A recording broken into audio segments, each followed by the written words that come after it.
iOS 16 जब से आया है, बैटरी इश्यूज की कंप्लेंट सारे आईफोन यूजर्स कर रहे हैं, स्पेशली आईफोन 14 प्रो के यूजर्स। तो मैंने डिसाइड किया पता लगाने का कि ये बैटरी इश्यूज आखिर आ क्यों रहे, इनको फिक्स कैसे करना है और मैक्सिमम कितना स्क्रीन ऑन टाइम निकाल सकते हो इन सारे बैटरी इश्यूज फिक्स करने के बाद। और मैं स्पॉइलर नहीं देना चाहता, बट आपको कुछ बहुत ज्यादा सरप्राइजिंग चीजें पता चलने वाली हैं, तो वीडियो के एंड में नहीं, बीच बीच में आती रहेंगी, आराम से देखो हैंड्स फ्री होके। मेरा नाम है कौशल एंड लेट्स गो। तो जो लोग आईफोन यूज करते हैं उन्हें ये बात पता ही है कि आईफोन 13 प्रो और 13 प्रो मैक्स की बैटरी लाइफ बहुत ज्यादा अच्छी थी, तो फिर अचानक से ये इतने सारे बैटरी इश्यूज कहां से आ गए। वैसे तो सबसे बड़ा रीजन iOS 16 ही है, बट उसके अंदर मेजर रीजंस है दो। पहला है लॉक स्क्रीन कस्टमाइजेशन और always on display. Lock screen customization में विजेट आप ऐड कर सकते हो जो कॉन्स्टेंटली लोकेशन, वेदर और अलग अलग तरह का डेटा अपडेट करके दिखाता रहता है, तो वहां बैटरी कंजम्पशन बढ़ गया है। और ऑलवेज ऑन डिस्प्ले भी है तो वो पूरा टाइम दिखता रहता है। तो अब ये इशू क्यों है? वेल, iOS 15 तक कोई लॉक स्क्रीन कस्टमाइजेशन नहीं था, तो बैटरी यूज भी नहीं होती थी। अब कस्टमाइजेशन है तो बैटरी कंजम्पशन भी बढ़ गया है। दूसरा, आईफोन कीबोर्ड सिर्फ ऑडियो यूज करके हैप्टिक सिमुलेट करने की कोशिश करता था, बट अब एक्चुअल जो टैप्टिक इंजन, जो मोटर होती है आईफोन के अंदर, वो वाइब्रेट होती है और वहां भी बैटरी कंजम्पशन काफी बढ़ जाता है। तो अब इसको फिक्स करने के भी तरीके हैं, and just for the sake of this video मैंने एक्सट्रीम टेस्ट डिजाइन किया जिससे मैक्सिमम बैटरी लाइफ निकल कर आ पाए। और रियल लाइफ में कितना प्रैक्टिकल होगा ये सब, वो बाद में डिस्कस करेंगे। तो ये टेस्ट दो पार्ट्स में डिवाइडेड है। एक दिन मैंने आईफोन को सारे फीचर्स ऑफ करके यूज किया और अगले दिन ये सब ऑन करके, और ये टेस्ट मैंने 8 दिन तक रन किया, हर ऑल्टर डे पे चेंज कर करके, एक दिन ऑफ एक दिन ऑफ। तो पहला दिन आईफोन की बैटरी सुबह 8 बजे 100% और मैंने ये सारे फीचर ऑफ कर दिए, जैसे कि always on display, keyboard haptics, auto brightness, send analytics to Apple, share location, refresh rate भी लिमिट कर दिया 60 हर्ट्ज तक, और रिड्यूस व्हाइट पॉइंट भी ऑन कर दिया 76% पर। फिर उसके बाद पुश मेल भी ऑफ कर दिया और लॉक स्क्रीन विजेट्स भी हटा दिए। और लास्टली मैंने फोन को पूरे दिन DND ऑन करके यूज किया। अब जैसे मैंने बोला था कि ये बहुत एक्सट्रीम मेजर है बैटरी बचाने का, और थोड़ा एक्सपीरियंस भी खराब होता है। अब जैसे आईफोन 14 प्रो का रिफ्रेश रेट 60 हर्ट्ज पे लिमिट करोगे तो ऑब्वियसली बैटरी सेव होगी, बट वो स्मूथनेस चली जाती है।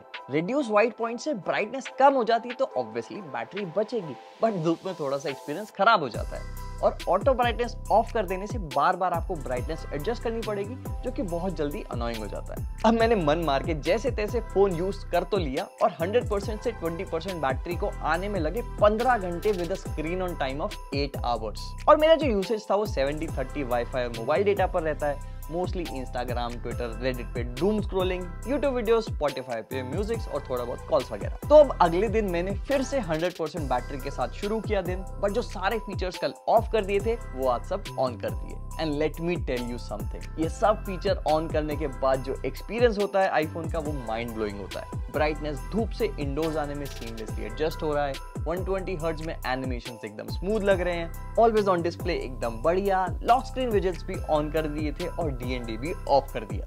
And you know what, keyboard haptics जो माइंड ब्लोइंग एक्सपीरियंस देते हैं टाइपिंग में, आई लव इट। तो इस पूरे एक्सपेरिमेंट में जब जब मैंने सारे फीचर्स ऑन करके, या फिर मैं बोलूं आईफोन की डिफॉल्ट सेटिंग्स पे यूज किया, तो पूरा दिन खत्म होते 100 से 20% बैटरी आ गई सिर्फ 11 घंटे में, with a screen on time of 6 hours and 44 minutes। तो 8 दिन जब तक ये टेस्ट चला, एक दिन ऑफ और एक दिन ऑन करके, स्क्रीन ऑन टाइम भी सिमिलर ही निकल कर आया। तो अब टेस्ट पूरा हो गया और रिजल्ट्स हमारे सामने है।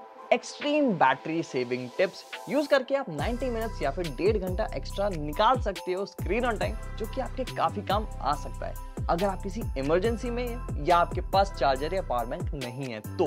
बट मेरा एक्सपीरियंस काफी अलग था। मेरा गोल था इस फोन से मैक्सिमम बैटरी लाइफ निकालना, तो जिन जिन दिन मैंने लिमिटेड फीचर्स के साथ आईफोन 14 प्रो को यूज किया, उस दिन मुझे ऐसा लगा ही नहीं कि आईफोन 14 प्रो यूज कर रहा हूँ, क्योंकि ना तो ऑलवेज ऑन डिस्प्ले था, ना फुल ब्राइटनेस, ना कीबोर्ड हैप्टिक्स, और रिफ्रेश रेट भी सिर्फ 60 हर्ट्ज था। मतलब ऐसा फील आ रहा था कि कोई नॉर्मल सा पुराना सा आईफोन है और वही यूज कर रहे हैं। बट जिस दिन मैंने सारे फीचर्स ऑन करके यूज किया, उस दिन सही में डिफरेंस पता चला कि आईफोन 14 प्रो सही में टेक्नोलॉजिकली काफी सुपीरियर एक्सपीरियंस देता है। तो ये था मेरा आईफोन बैटरी सेविंग टिप्स वाला छोटा सा नॉन साइंटिफिक एक्सपेरिमेंट, जहां से हमको ये पता चलता है कि आईफोन की बैटरी सेव करना आसान है, अगर आप रेडी हो कॉम्प्रोमाइज करने के लिए। बट आई वुड से ये जो कॉम्प्रोमाइजेज हैं ये इतना लिमिट कर देते हैं पूरे आईफोन के एक्सपीरियंस को कि it's not worth it, at least for me daily life में।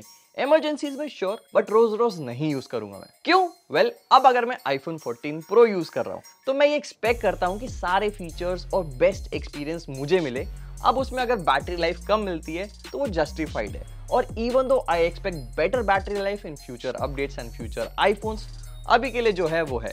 और अगर आप ऑब्जेक्टिवली देखो तो 7 घंटे का स्क्रीन ऑन टाइम बहुत ज्यादा डिसेंट है, और मेरा तो पूरा दिन निकल जाता है, तो मुझे कोई दिक्कत नहीं आती। आपको अगर ज्यादा चाहिए तो टिप्स आप जान ही चुके हो। और वीडियो पसंद आया हो तो सब्सक्राइब कर लेना, बेल आइकन भी दबा देना, और लाइक करना बहुत ज्यादा जरूरी है। मैं ऐसे ही बढ़िया वीडियोस लेके आता रहूंगा। Bye bye.